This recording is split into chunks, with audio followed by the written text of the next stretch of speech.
What matters the most? Bharat matters. जय Hind everyone, मेरा नाम है आदर्श गुप्ता और स्वागत है आपका भारत मैटर्स में। दोस्तों, हाल ही में यूएन के सस्टेनेबल डेवलपमेंट सॉल्यूशंस नेटवर्क ने वर्ल्ड हैप्पीनेस रिपोर्ट जारी की थी, जिसने हर साल की तरह दुनिया भर में कई लोगों का ध्यान आकर्षित किया।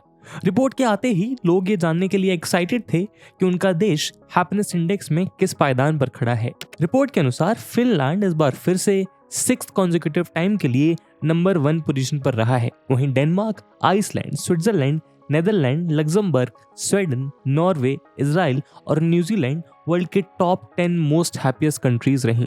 लेकिन हर बार की तरह इस बार भी इंडिया को इस लिस्ट में मिली रैंकिंग ने इस इंडेक्स के रैंकिंग क्राइटेरिया पर सवालिया निशान खड़े कर दिए। दरअसल इस इंडेक्स में इंडिया को टोटल 137 कंट्रीज में 126 पोजीशन पर रखा गया। या यूं कहें कि इस इंडेक्स के अकॉर्डिंग दुनिया के 137 कंट्रीज में से इंडिया दुनिया का 12th मोस्ट अनहैप्पीएस्ट नेशन है। चौंकाने वाली बात यह भी थी कि इंडिया के सारे पड़ोसी देश जैसे नेपाल, चाइना, बांग्लादेश और यहाँ तक कि श्रीलंका और पाकिस्तान जैसे देश जो कि सीवियर इकोनॉमिक क्राइसिस का सामना कर रहे हैं, वो भी इंडिया से ज्यादा खुश हैं। सिर्फ यही नहीं, इवन रशिया और यूक्रेन जैसे वॉर टॉर्न कंट्रीज की भी रैंकिंग इंडिया से बेहतर रही। इराक, जो कि अभी तक अमेरिका के इन्वेजन से उभर नहीं पाया है, वहां के लोग भी वर्ल्ड हैप्पीनेस रिपोर्ट के अकॉर्डिंग इंडिया से ज्यादा खुश हैं। पर क्या सच में इंडियंस वर्ल्ड के दूसरे कंट्रीज के लोगों के कंपैरिजन में इतना ज्यादा नाखुश हैं? क्या चाइना जैसा देश जहां के लोगों के पास इंडिया के मुकाबले कम पॉलिटिकल फ्रीडम है, उनकी रैंकिंग इंडिया से बेहतर है? क्या जिस पाकिस्तान में रह रहे लोगों को हम आटे चावल के लिए सड़कों पर दर बदर भटकते हुए देख रहे हैं, वो हमसे ज्यादा खुश हैं? क्या आर्थिक रूप से पूरी तरह चरमरा गए श्रीलंकन इकोनॉमी के लोग हमसे ज्यादा चैन की सांस ले पा रहे हैं? ऐसे में सवाल उठता है कि वर्ल्ड हैप्पीनेस रिपोर्ट कितनी रिलायबल है? क्या इसका इस्तेमाल इंडिया के खिलाफ किसी प्रोपेगेंडा को रन करने के तहत किया जा रहा है? लेकिन इस वीडियो में दोस्तों हम एक न्यूट्रल पॉइंट ऑफ व्यू से देखेंगे कि इंडिया के लिए इस रिपोर्ट की रिलायबिलिटी कितनी ज्यादा है, और इस रिपोर्ट के लिए कुछ सीरियस क्वेश्चंस भी पूछेंगे। लेकिन आगे बढ़ने से पहले मैं आपको बता दूं कि इस वीडियो की इंपॉर्टेंस यूपीएससी मेंस के GS3 के इकोनॉमी सेक्शन के लिहाज से काफी इंपॉर्टेंट है। इसके बारे में हम वीडियो के अंत में और भी बात करेंगे, पर फिलहाल के लिए अपने डिस्कशन को हम आगे बढ़ाते हैं। वर्ल्ड हैप्पीनेस रिपोर्ट के ऑफिशियल वेबसाइट के अकॉर्डिंग हैप्पीनेस रिपोर्ट अलग अलग देशों में लोगों के स्टेट ऑफ हैप्पीनेस का रिफ्लेक्शन करती है, जो कि गैलप वर्ल्ड पोल डेटा पर आधारित होता है। हैप्पीनेस और वेल बीइंग को नंबर्स में मेजर किया जा सकता है। इस आइडिया की शुरुआत सबसे पहले भूटान ने की।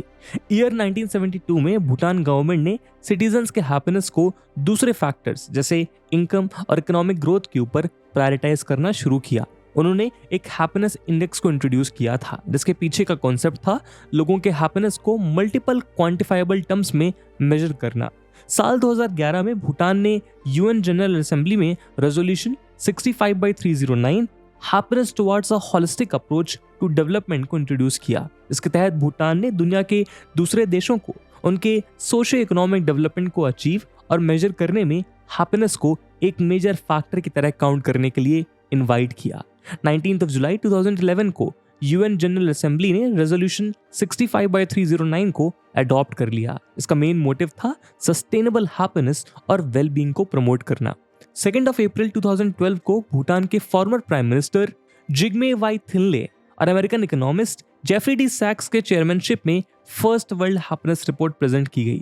इसके 2 महीने बाद 28 जून 2012 को यूएन जनरल असेंबली ने रेजोल्यूशन 66/281 अडॉप्ट किया, जिसके तहत यूएन ने 20 मार्च को international day of happiness proclaim किया और डिक्लेयर किया कि हर साल 20 मार्च को यूएन वर्ल्ड हैप्पीनेस रिपोर्ट जारी करेगा। और इस रिपोर्ट के आधार पर कंट्रीज अपने यहाँ पर हैप्पियर सोसाइटीज बनाने की ओर पॉलिसीज फ्रेम कर सकती हैं।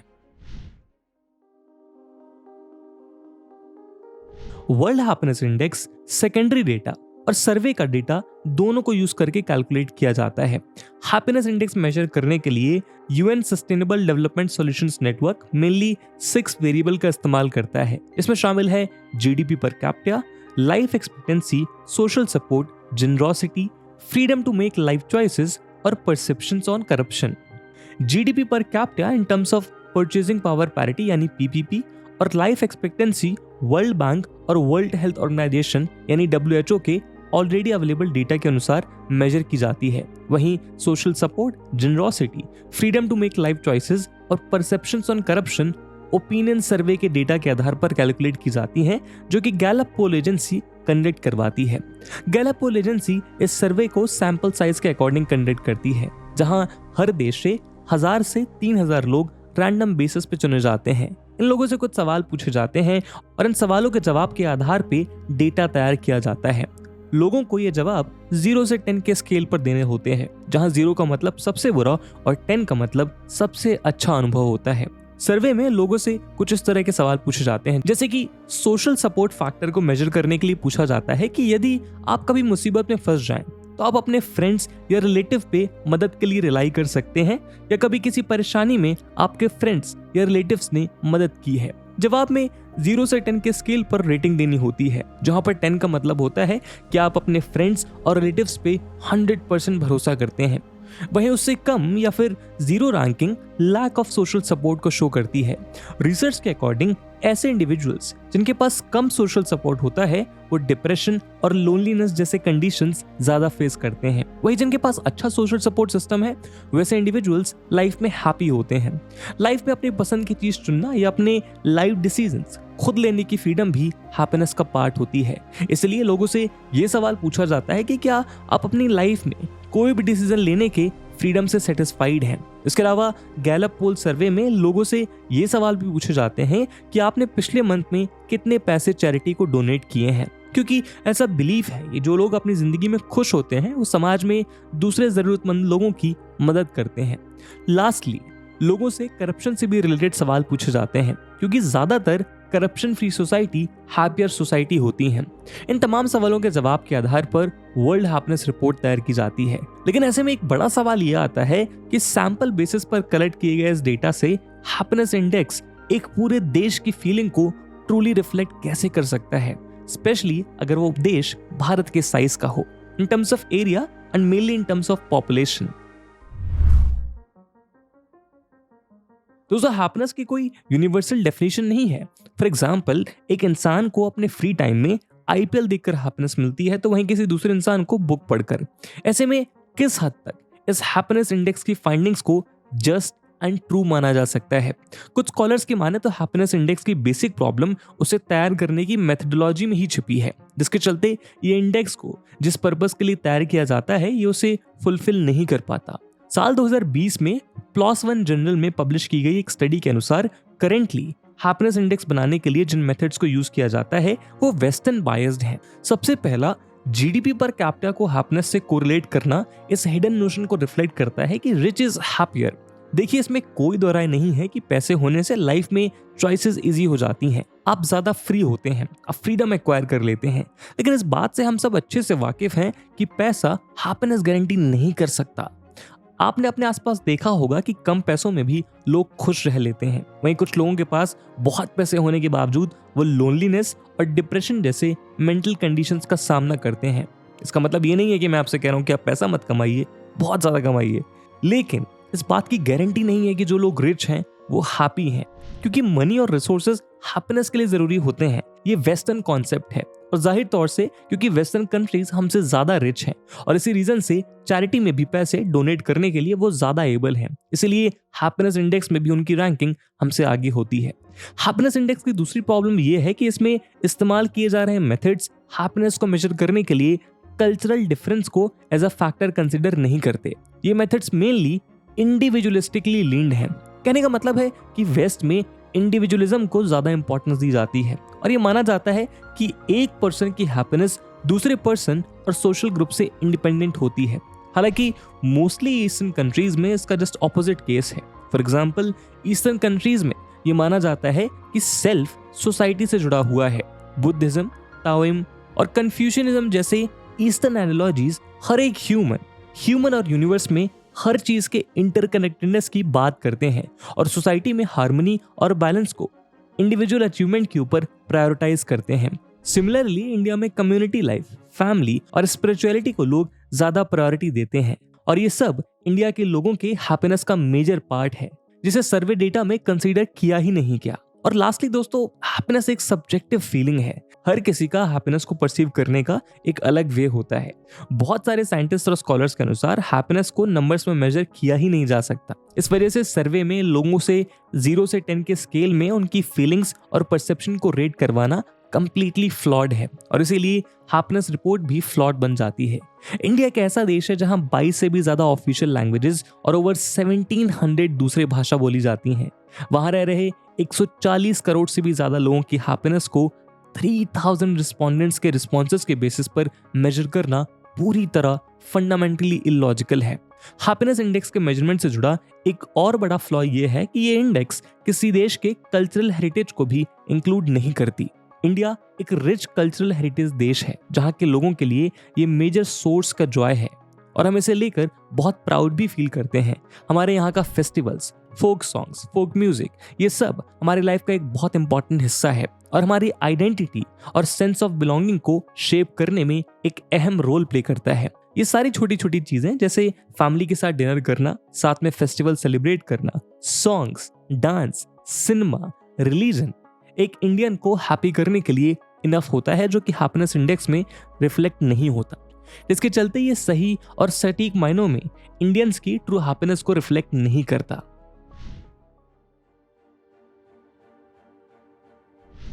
दोस्तों देखिए, इंडिया को इस तरह लो रैंकिंग देने का ट्रेंड केवल हैप्पीनेस इंडेक्स तक सीमित नहीं है, बल्कि आज कई दूसरे इंडेक्स जैसे global hunger index, global peace index, commitment to reducing inequality और वर्ल्ड प्रेस फ्रीडम इंडेक्स में भी सिमिलर स्टोरी को देखा जा सकता है। यदि आप 2022 की ग्लोबल हंगर इंडेक्स पर नजर डालेंगे तो आप पाएंगे कि इंडिया पाकिस्तान, नेपाल, बांग्लादेश और श्रीलंका से भी पीछे था। जहां पिछले साल की ग्लोबल हंगर रिपोर्ट के अनुसार इंडिया टोटल 121 कंट्रीज में 107th रैंक पर रहा। सबसे चौंकाने वाली बात तो ये थी कि इस इंडेक्स में पूरे एशिया में अफगानिस्तान ही एकमात्र ऐसा देश है जो कि इंडिया से पीछे रहा। ऐसे में ये रिपोर्ट किसी भी एंगल से सही नजर नहीं आती। आज पाकिस्तान और श्रीलंकन इकोनॉमी की दशा किसी से भी छिपी नहीं है। पाकिस्तान आज भुखमरी की कगार पे है। रिपोर्ट्स के अनुसार पाकिस्तान में खाने के सामान के दाम आसमान छू रहे हैं, जिसके कारण जगह जगह खाने के लिए मारामारी की हालत देखी जा रही है। इकोनॉमिक टाइम्स के लेटेस्ट रिपोर्ट के अकॉर्डिंग आज 6 million Pakistani acute food crisis का सामना कर रहे हैं। श्रीलंका की भी स्थिति कुछ ऐसी ही है। पिछले कुछ साल से श्रीलंका अपनी हिस्ट्री में वर्स्ट इकोनॉमिक क्राइसिस और फूड शॉर्टेज फेस कर रहा है। एक सर्वे के अनुसार आज श्रीलंका की तकरीबन 50% फैमिलीज को विवश होकर अपने बच्चों के डाइट अमाउंट को कम करना पड़ रहा है। लेकिन इस रिपोर्ट ने इंडिया की कंडीशन को इन कंट्रीज से भी खराब दिखाने की कोशिश की है, खासकर वो इंडिया जो आज वर्ल्ड में largest food security program run कर रहा है। National food security act NFSA के तहत सेंट्रल गवर्नमेंट हर साल करीब 80 करोड़ लोगों को फूड प्रोवाइड कराती है।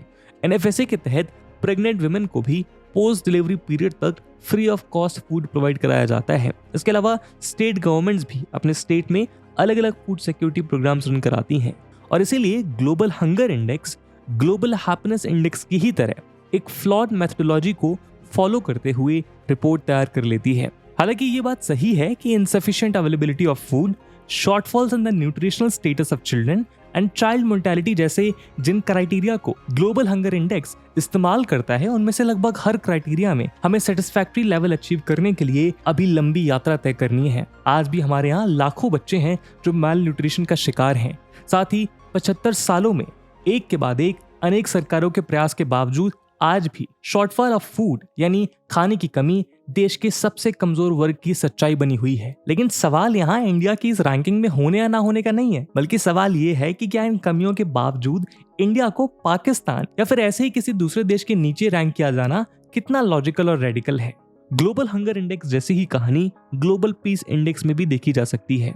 पिछले साल के ग्लोबल पीस इंडेक्स में 163 कंट्रीज की लिस्ट में इंडिया को 135th रैंक मिली। हैरानी की बात यह है कि कई सारे मिडिल ईस्टर्न कंट्रीज जहां through out the year armed conflict चलती रहती हैं, वो इस इंडेक्स में इंडिया से ऊपर थे। वो इंडिया जो न केवल इंटरनल पीस को मेंटेन रखने की कोशिश करता है, बल्कि इंटरनेशनल पीस को भी मेंटेन करने की कोशिश में कभी पीछे नहीं हटता। अपने इंडिपेंडेंस के बाद से ही इंडिया ने पीस कीपिंग मिशंस में एक महत्वपूर्ण रोल निभाया है। रिपोर्ट्स के अनुसार आज तक इंडिया ने टोटल 49 पीस कीपिंग मिशंस में 2,53,000 से भी ज्यादा ट्रूप्स कंट्रीब्यूट किए हैं और आज तक पूरे वर्ल्ड में किसी भी कंट्री ने इतने ट्रूप्स कंट्रीब्यूट नहीं किए। इंडिया के ना जाने कितने सोल्जर्स ने वर्ल्ड में पीस और हार्मनी लाने की कोशिश में अपनी जान तक को कुर्बान कर दिया। सिर्फ यही नहीं, इंडिया ने आज तक लाखों रेफ्यूजीज को असाइलम भी दिए हैं और दुनिया भर के रेफ्यूजीज इंडिया को एक सेफ हेवन मानते हैं।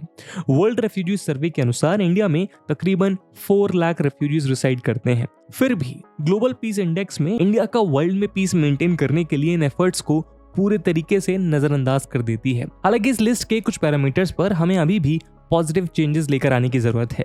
उदाहरण के तौर पर क्रिमिनलिटी प्रिवेंट इन सोसाइटी जैसे पैरामीटर्स पर आज भी हम दूसरे डेवलपिंग नेशंस के मुकाबले काफी वीक पोजीशन पर खड़े हैं। सिमिलरली पॉलिटिकल इंस्टेबिलिटी भी एक ऐसा क्राइटेरिया है जहां हमारे यहाँ की कई स्टेट मशीनरीज फेल होती नजर आती हैं। लेकिन इस इंडेक्स की मेथोडोलॉजी जो कुछ ट्रू रिफ्लेक्टिंग पॉइंट्स को हाईलाइट करती है, वो कुछ कॉन्फ्लिक्टिंग क्राइटेरियाज को भी जगह देती है। दरअसल पीस इंडेक्स की कैलकुलेशन में military expenditure, armed personal, weapons export जैसे पैरामीटर को ऐड किया जाता है। अब क्योंकि इंडिया इन सभी पैरामीटर्स में वर्ल्ड के टॉप नेशंस में से एक है, उसकी रैंकिंग कम हो जाती है। सिमिलरली इनइक्वालिटी इंडेक्स भी कुछ ऐसे ही लो रैंक्ड इंडिया की दास्तान सुनाती है, जहां इंडिया को 161 कंट्रीज में 121th रैंक पर रखा गया है। अब देखिए, इंडिया ही एक ऐसा देश है जिसने इंडिपेंडेंस के बाद से ही मेन और वेमेन दोनों को वोटिंग राइट्स दिए। यूएस और प्रोग्रेसिव कंट्रीज के रूप में जाने जाने वाले तमाम यूरोपियन कंट्रीज को भी विमेन को वोटिंग राइट्स देने में सेंचुरीज लग गए थे और कुछ देश तो आज तक विमेन को इक्वल राइट्स नहीं दे पाए हैं। इंडिया इंडिपेंडेंस के बाद से ही पॉवर्टी एलिवेशन प्रोग्राम्स में भी ह्यूजली इन्वेस्ट कर रहा है। इंडिया के ऑलमोस्ट सारे 5 ईयर प्लान्स का पॉवर्टी रिड्यूस करना मेन टारगेट्स में से एक रहा है। Public distribution system, integrated rural development programme, rural landless employment guarantee programme, Pradhan Mantri Gramin Awas Yojana, Jawahar रोजगार योजना, अंत्योदय अन्न योजना, प्रधानमंत्री उज्ज्वला योजना जैसे न जाने कितने प्रोग्राम्स देश में गरीबों को सुख सुविधाएं और रोजगार देने के लिए चलाए गए हैं।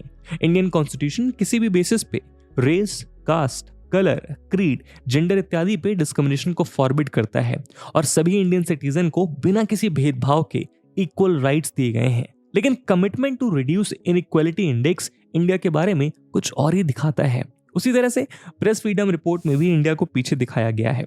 आउट ऑफ 180 कंट्रीज इंडिया को 150th रैंक मिली है। अब मैं इस बात की वकालत नहीं करता कि हमारे देश में प्रेस की हालत बहुत अच्छी है और उसके मल्टीपल रीजंस, और उस पर हम किसी और वीडियो में बात करेंगे। लेकिन इस लिस्ट में कुछ ऐसी कंट्रीज भारत के ऊपर हैं जो इस लिस्ट को पूरी तरह से अनएक्सप्लेनेबल बना देती हैं। और दोस्तों, आज इन रिपोर्ट्स को डिस्कस करने का मतलब ये नहीं है कि मैं ये कहना चाह रहा हूँ कि इंडिया में कोई कमियां नहीं है।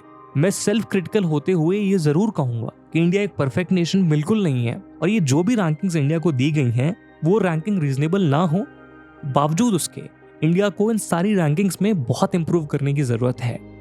लेकिन जिस तरह इंडिया की छवि इन फ्लॉड मेथोडोलॉजीज के चलते अनहैप्पी, अनहेल्दी और अनपीसफुल देश की बनाई जा रही है, ये एक्सेप्टेबल नहीं है।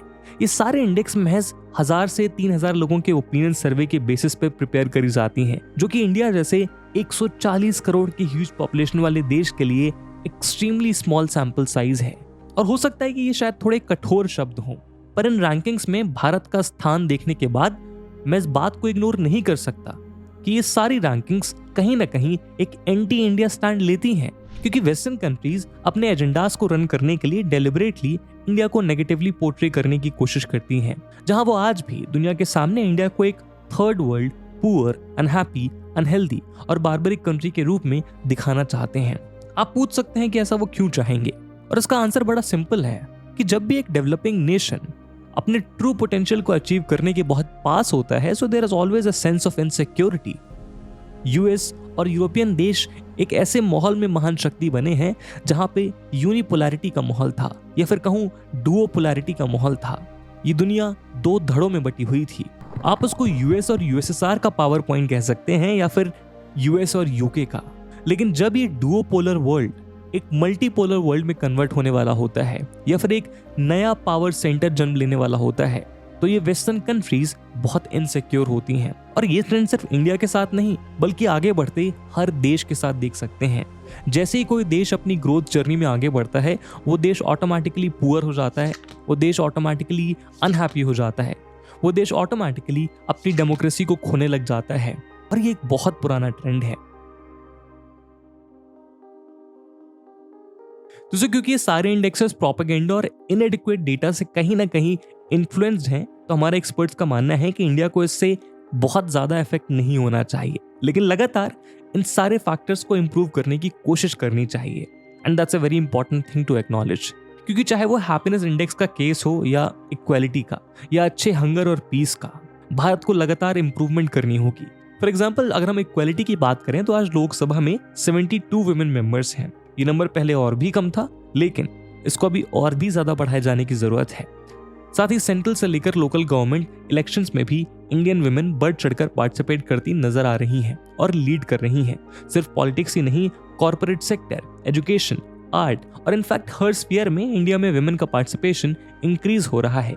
वुमेन इन फील्ड्स में लीड करती नजर आ रही हैं, लेकिन अभी भी एक ऐसा तबका आज भी एग्जिस्ट करता है जो इंडियन वुमेन की प्रोग्रेस को क्वेश्चन करता है, और इसीलिए हमें अवेयरनेस बढ़ाने की जरूरत है, क्योंकि अवेयरनेस के साथ ही इस इनइक्वालिटी को फर्दर और भी कम किया जा सकता है। और दोस्तों इंप्रूवमेंट की इसी उम्मीद के साथ आज के वीडियो को हम यहीं विराम देते हैं। और जैसा मैंने वीडियो के पहले भाग में बताया कि इस वीडियो की इंपॉर्टेंस यूपीएससी प्रीलिम्स और मेंस दोनों के लिहाज से काफी इंपॉर्टेंट है, और इसी इंपॉर्टेंस को देखते हुए एक सवाल हम आपके लिए छोड़कर जा रहे हैं जिसको आपको कमेंट सेक्शन में आंसर करना है। The question is India's low ranking in international reports like global happiness index and global peace index truly represent its conditions? Discuss. And with this question my friends, that's it for the video. लेकिन मैं चाहता हूँ कि इस पूरे video पे आपका जो भी ओपिनियन है, जो भी क्रिटिसिज्म है इन रैंकिंग्स को लेके, या फिर आपके कुछ पॉजिटिव पॉइंट्स हैं इन रैंकिंग्स को लेके, तो कमेंट सेक्शन में जरूर बताइएगा। We will have a healthy discussion there. पर आज के लिए इतना ही, मिलते हैं अगली वीडियो में। तब तक के लिए जय हिंद, जय भारत।